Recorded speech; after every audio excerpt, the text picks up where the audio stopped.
Hey everybody, this is Abby from Realistic Kitchen and Gardens.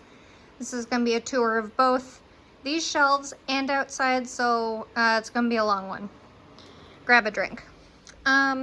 So first of all, it is Thursday, May 2nd, and based on my weather, I have no more coming frosts. So this means I have now all of a sudden surpassed my last frost date, which is right about on schedule. It was supposed to be scheduled, guesstimated, sorry, to be May 5th. So kind of on par. I'm new to this area, so I'm used to it being mid to the end of May. So the season's a little more ready than I am. Anyway, Cal Wonder Bells, which I started very late as kind of a hope and a prayer to see how they do. There is 9 of them, and they're doing pretty well. They're sprouting pretty fast. Seeded 4-5, April 5th. This is one of the oldest peppers I have other than this banana and these other ones. This is from March 8th, and I'm a little surprised it hasn't wanted to try to flower yet, but it looks like you can see just these teeny little nodules on it. Don't know if you can. I think this stupid thing is focusing on the skewer. There's some itty bitty little buds on there. Oh, for God's sakes, camera. There you go. Those are most likely flower buds, so they'll be coming along. I have 2 sweet bananas. I can't remember where the other one is. It's around here somewhere. There it is, actually, right next to it, out back here. And then the rest are golden Cal Wonders, which is this matures to red when it's fully mature. And this matures to yellow when it's, again, fully mature. When the fruit is full size, it's green, either these or these. But when it's fully ripe, it's as assigned color. Landis lettuce, doing great. This was actually seeded March 26th, and it's doing really well. These are in 3-inch pots, and I'm impressed by how well they are doing in a pot. This is obviously a butterleaf type lettuce, very, very tender leaf. And they do make kind of like a looser head compared to like a romaine style. These are not going to be interesting. Most of these are flowers. So I'm just gonna go left to right as I go.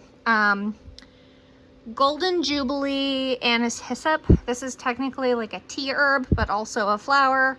I've never grown this before. I've never had tea with it before. It's not happy in here either, but it's getting pretty big. The foliage is usually supposed to be that like chartreuse, and the flowers are supposed to be like a deeper purpley pinky kind of color. So that plant, all things considered, looks really good for being under these lights. Some of these plants are really not happy under here. The okra. But this is all bee balm, Monarda, these ones in the back. There's one of them that is mint leaf bee balm, and then the other 4 or 5 or 3, the labels got mixed up at one point, is just a bee balm mix. So it's from seed, flowers that'll be pink, purple, red, that kind of thing. Larkspur mix. I never actually up-potted these from these little, like, I don't know, 3x1. They're very dry because I'm a slacker and haven't watered them. So those will need to be transplanted out. This okra, I don't know what I'm doing wrong with okra. I tried okra last year, the same seed, and it basically got to the point you had seen it in pictures where the leaves are nice and big and this yellow, but big. And then they did this again last year, and I thought it was because it was in a large garden bed that kept drying out. But maybe they're rotting because it's cold and wet, or maybe these pots aren't big enough for it. I really don't know what the deal is with this okra. But okra is supposed to be easy to start from seed outside because it grows so dang fast, so we'll see how that goes. Orange yellow thyme, doing great. I have not separated these because, like I said in a post, thyme is usually a whole ton of plants anyway in one pot because it spreads like that anyway. So these were the 2 1x1 cells that I just stuck in here, and they're coming along. This is the one and only little gem lettuce I got from the pelleted seed. For pelleted seed, I expected it to do a lot better, but Landis was 100% germination, but this little gem is garbage. And the Landis, they're about the same age seed, I guess. I was gonna say Landis is older seed, but that's not true. Cucumbers are banging. I have thinned them, so there's only 1 per pot, and they're getting their first set of true leaves. These are all individually labeled because they're all going to look exactly the same until they start producing fruit. And even then, only 1 variety is a slicer, and the other 2 are pickling. Moving on. Another plant that is too old to be in here, along with the tomatillo, one of the 2 tomatillos. This is the smaller tomatillo, and that's obviously the bigger one. This is all snapdragon, which I'm sure could arguably be outside. It's getting ready to flower, and it is taller than my lights, and I haven't tried to fix it. So there. Here's my other oldest pepper, early jalapeno. I decided to do 1 hot pepper because we're not really spicy folks, but I wanted some to potentially make some fermented hot sauce this year.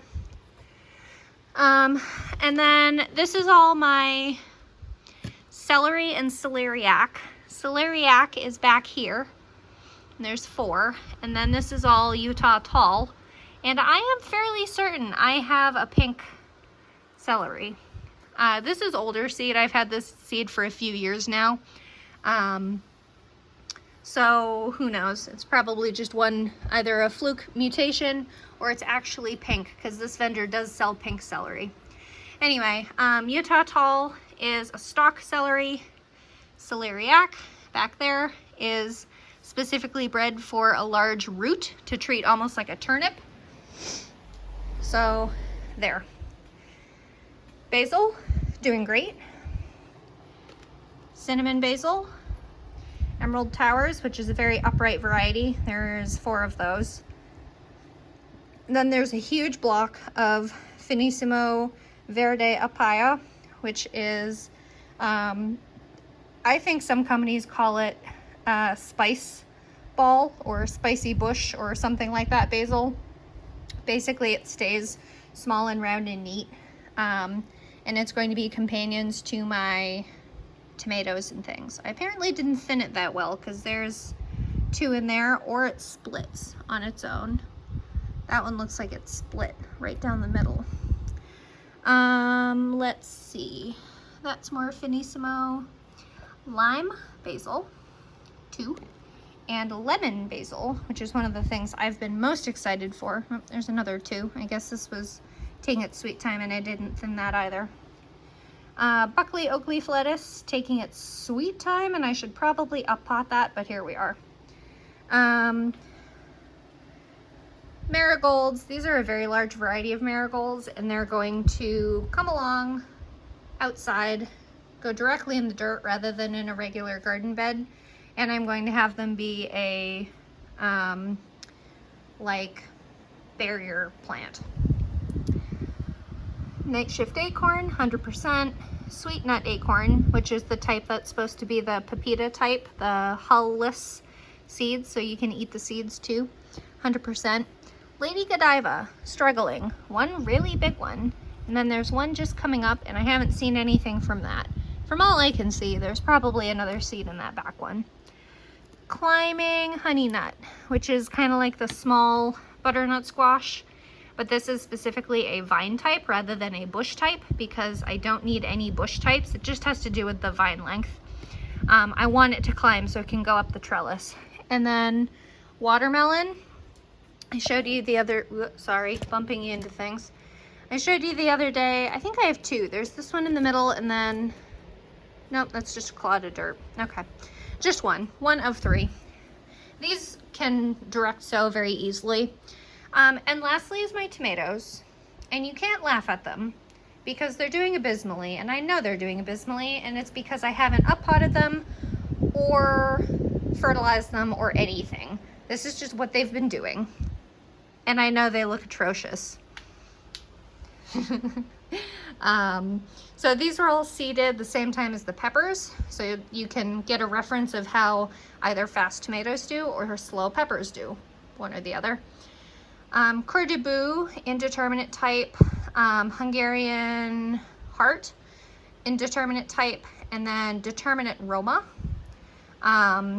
which is, some people call them bush tomatoes, but it's a traditional Roma paste type tomato. All of these are paste type tomatoes. And then this one Bartilli cherry tomato, which is furious with the world. And I may very well, you can actually cut tomato plants.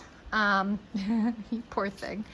You can actually cut tomato plants and train them to like fork.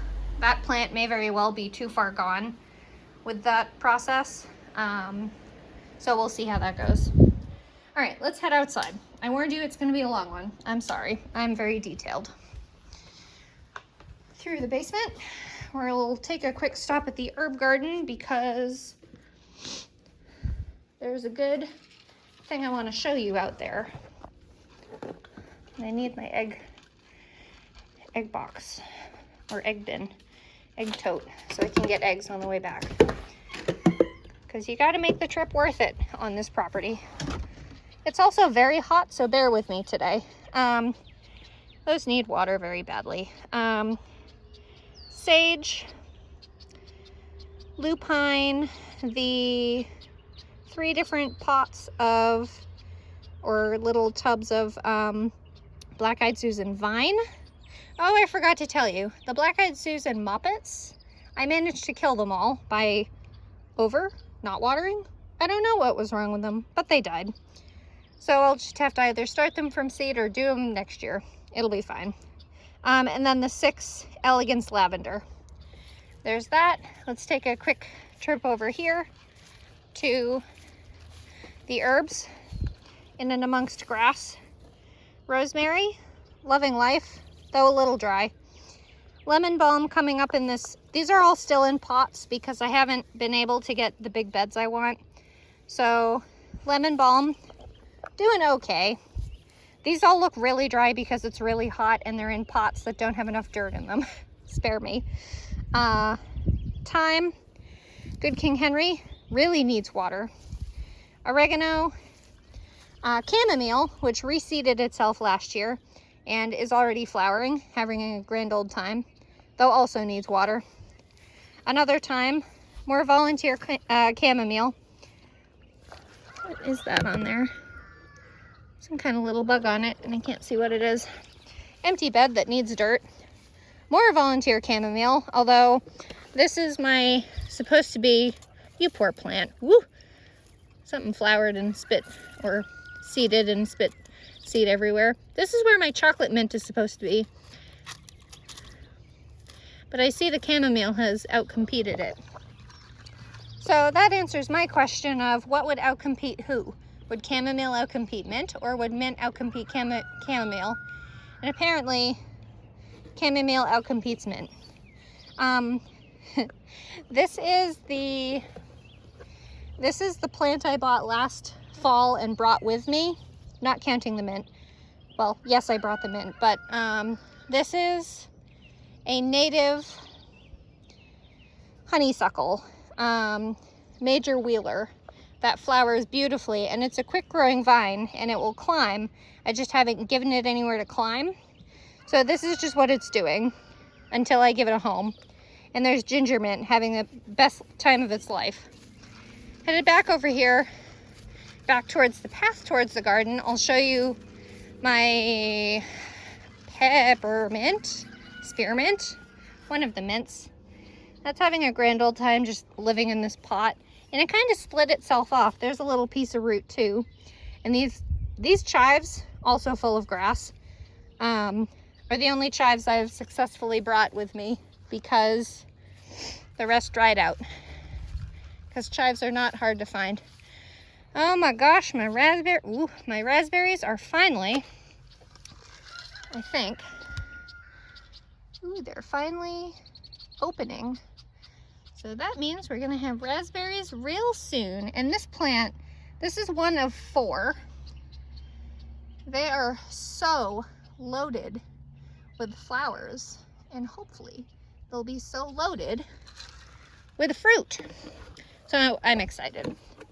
This one's a little more flowery looking, though I feel like I remember the flowers being a little more showy. I thought they had petals, or I'm just that far behind the times and the petals have already fallen off.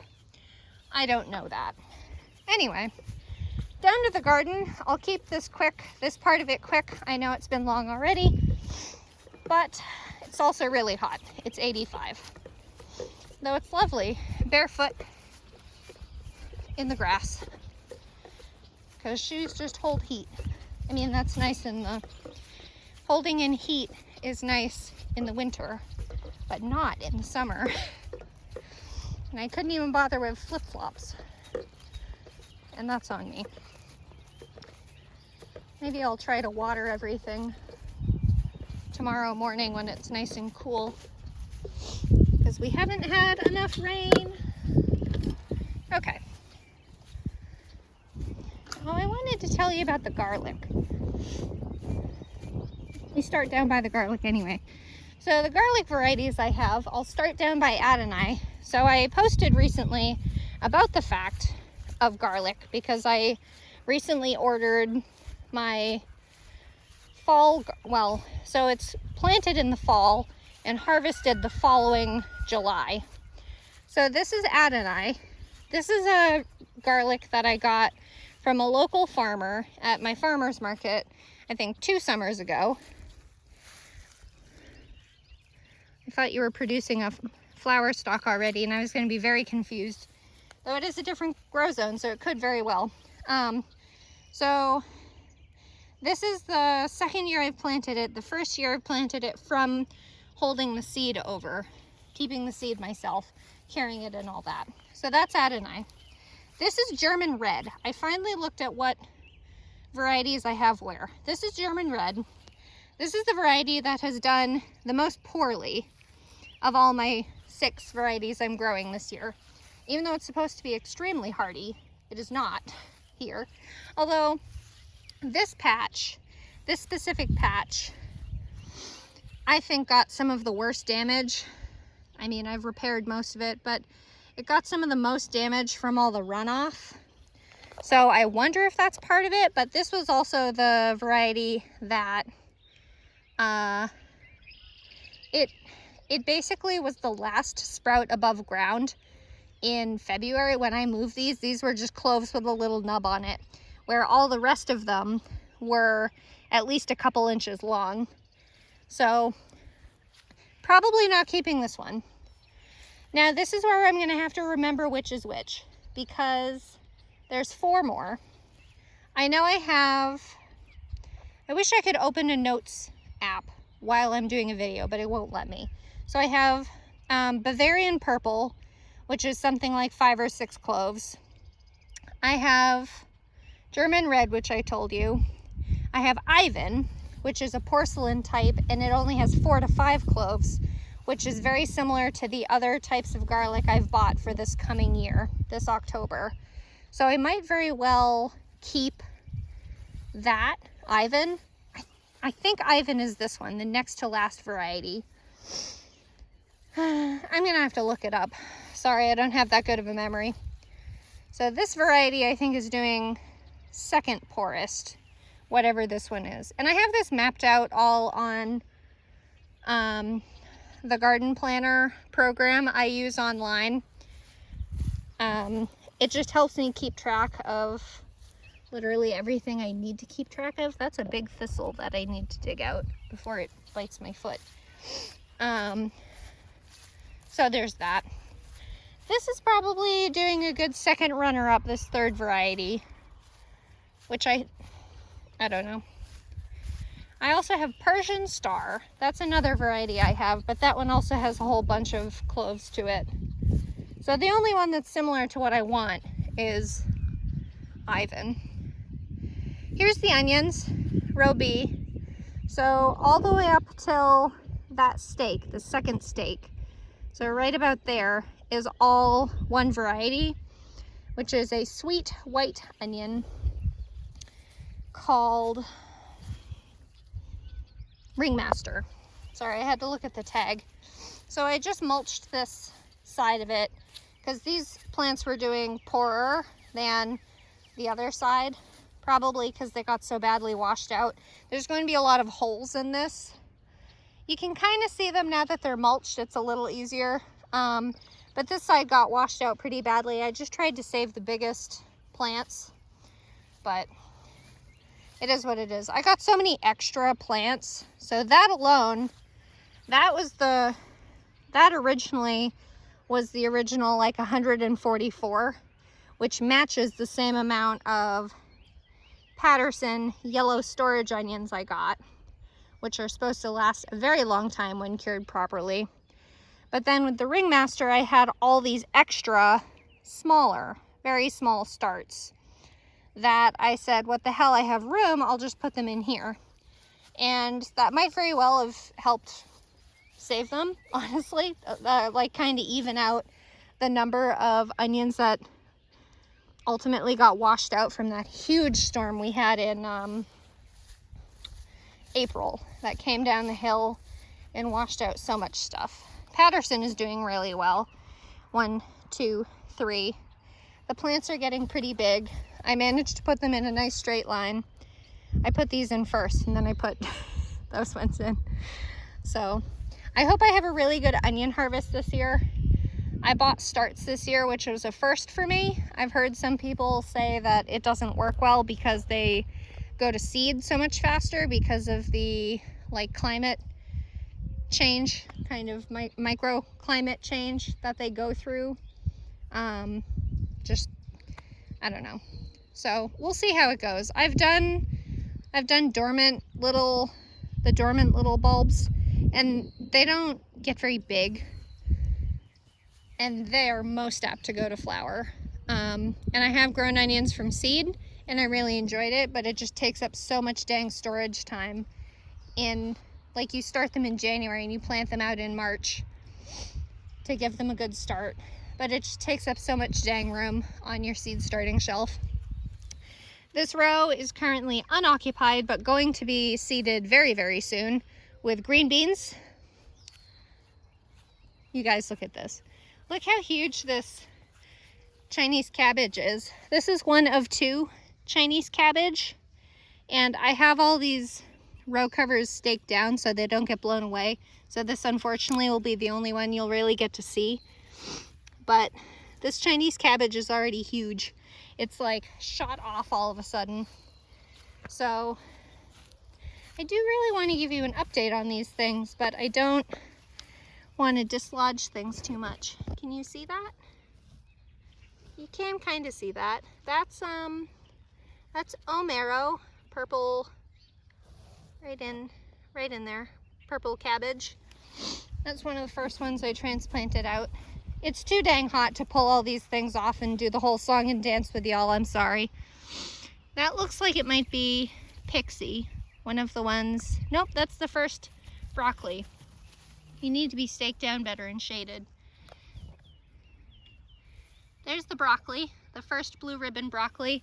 These things need to be planted 3 feet apart because they get so dang big.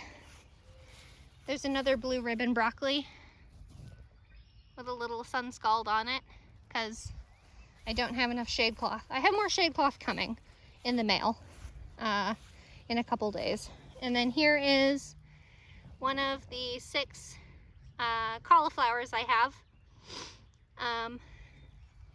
It got the short end of the stick. Everything needs water. I need to water everything. Here's the Swiss chard I transplanted yesterday. It looks bedraggled. I haven't watered it yet though, so there's that.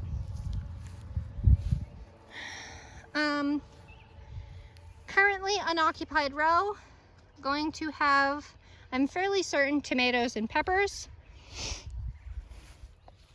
Potatoes have come back.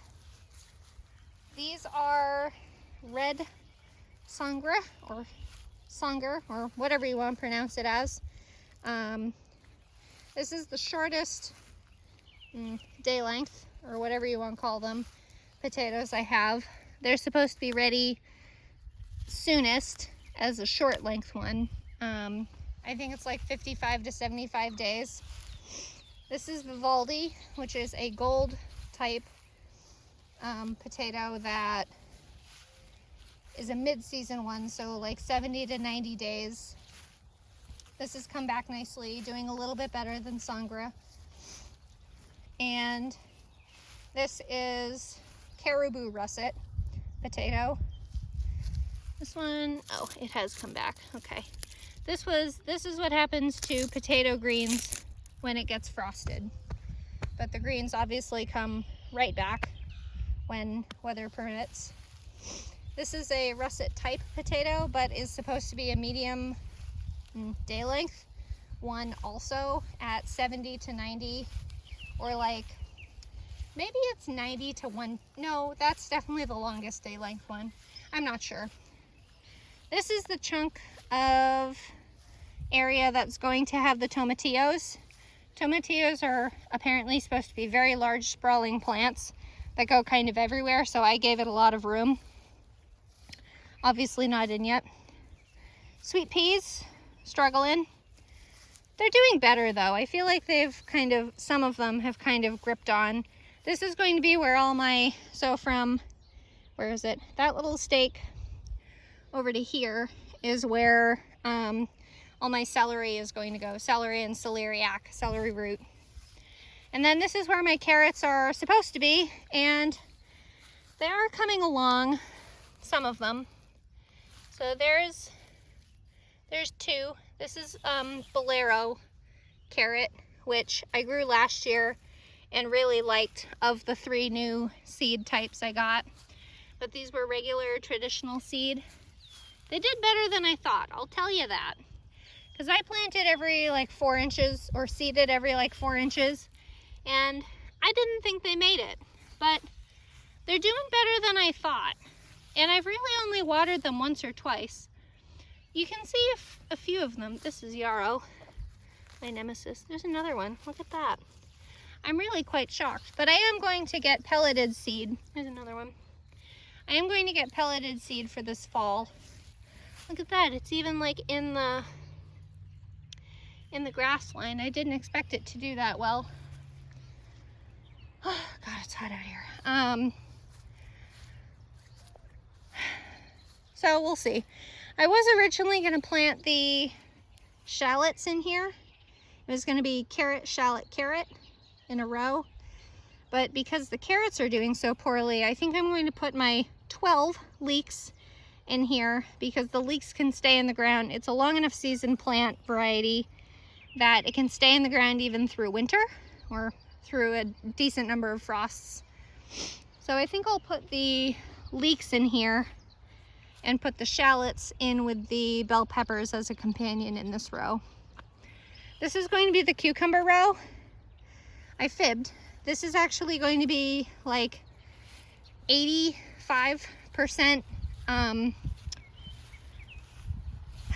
cucumbers and like 3 zucchini plants. But down here on this end, I'm going to put in the okra over here. So the okra will be on this side. It's a large plant. It's in the hibiscus family. It's gonna look crazy when it's in here next to cucumbers, which I'll probably put a trellis like this, but down on the ground for the cucumbers to climb up. Most of the cucumbers are not very long vining, but I'll need a 4-foot one more than I'll need like a 1-foot one, which is the extension that I put down for the peas. Last row, other than the cover crop, which I know y'all don't really care about. Tall telephone peas.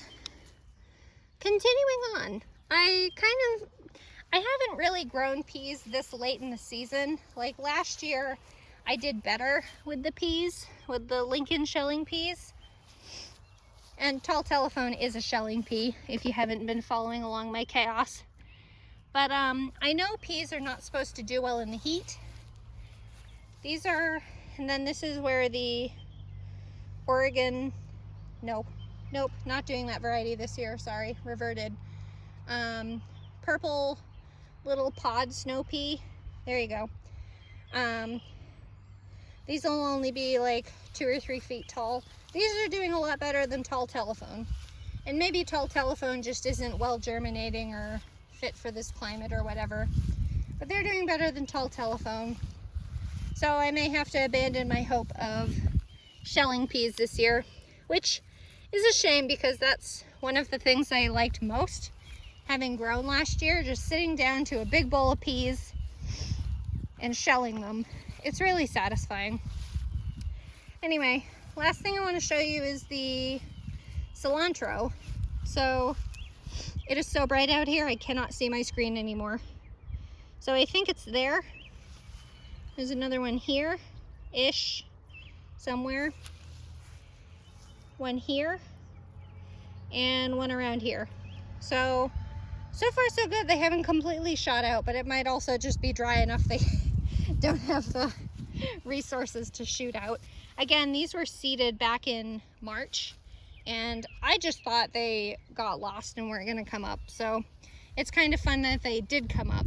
This will be where the watermelons go in, and I may very well just seed some. I was gonna do 2 different sowings of watermelon, but since there's only 1 watermelon plant actually like germinating of the 3, which is half of all of them I'm gonna grow, I just figured, what the hell, I may just seed some when I seed the beans.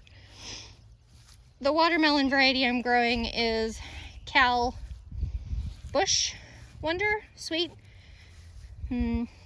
Cal Sweet Bush, that's what it is. Here's the cover crop I put in. Obviously, this is not a good spot. This is a better spot. Turnips, which are in the brassica family, so they're Swiss cheese between flea beetles and probably slugs and other things. Rye, field peas, and here's a little teeny hairy vetch. So this is a green cover crop that will be either steamrolled over to kind of kill off or to get tilled under or something like that, just to give a little more nutrients to this row. The radishes are groundhog tiller radishes to break up the ground a bit more. So if you like this kind of stuff, please like, comment, and subscribe for more. And please continue following along if you have been for all the gardening stuff. It's gonna start getting really exciting here in May and especially June. You don't usually get crops as soon as you think, but how drastically different the garden changes between week to week is so gratifying and so fun. So I hope you like it and follow along. I also have my Facebook, Realistic Kitchen and Gardens. Thanks, bye.